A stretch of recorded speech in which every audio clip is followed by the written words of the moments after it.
For more than 45 years, Eric Paulsen wasn't just a news anchor, he was an icon. Eric will always be a part of the soul of WWL TV and the New Orleans community. From early mornings in the newsroom to the stories that touch the heart of the city, Eric brought warmth, curiosity, and passion to every broadcast. But the morning news is kind of like life itself. You know, it's not all good or bad, happy or sad. You know, we kind of like are a companion in the morning, and that's how I always felt the morning show was. Eric was born and raised in St. Louis and earned his journalism degree from Southern Illinois University. I went to school to be a sound engineer because Really? when I decided that maybe vet school was going to be too rough, I decided I wanted to be a sound engineer. And then one day my roommate came in and he said, you know, they're holding auditions for the radio station, you ought to try out. And I did. I got the job, and then they said they were holding auditions for the TV, and I tried out and I got it, and that's what I did. Wow. His journey with WWL TV began in 1977 when he joined the station and helped launch the Eyewitness Morning News. It didn't take long before he became the familiar face New Orleanians welcomed into their living rooms every morning.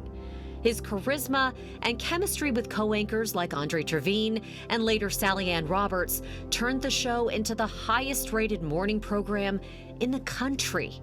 And that's when Eric started shining, if you want to know the truth. But I didn't know that he was going to be as good as he was. I wanted a community show, and Eric gave me a community show. With others too. Everyone bought into it, and it worked out very well. Eric's love for storytelling shone through in every interview and report. He was the king of the tough question, and every question he asked managed to draw the true character out of whatever New Orleans legend landed on his hot seat. I mean, I know people who would say, wait, who's doing my interview?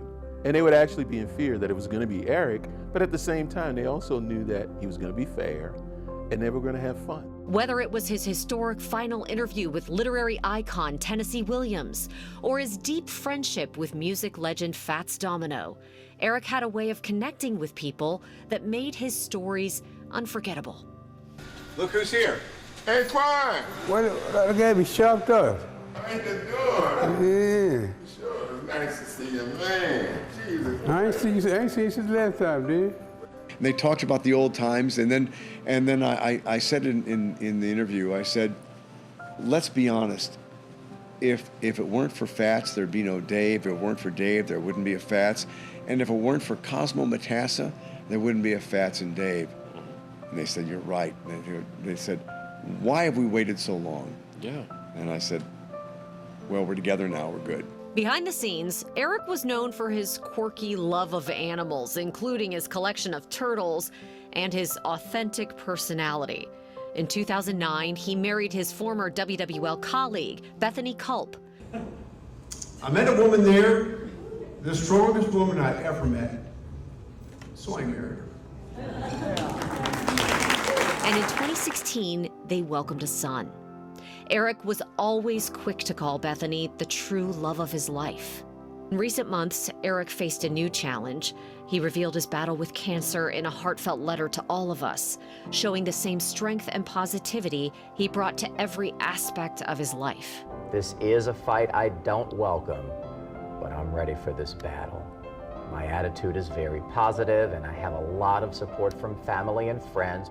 In August, Eric was honored with the Press Club of New Orleans Lifetime Achievement Award, a recognition of his more than 4 decades of dedication to journalism and this community.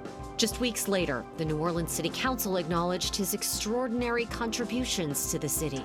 Your true self really comes out, and that sense of humor people really can see and recognize.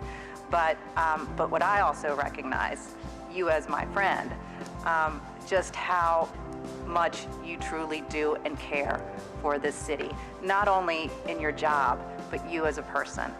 Eric was more than just a journalist. He was a part of the spirit of New Orleans.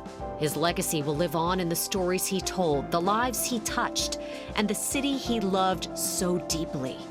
For those of us who had the privilege of working alongside him, his absence leaves a void that will never be filled.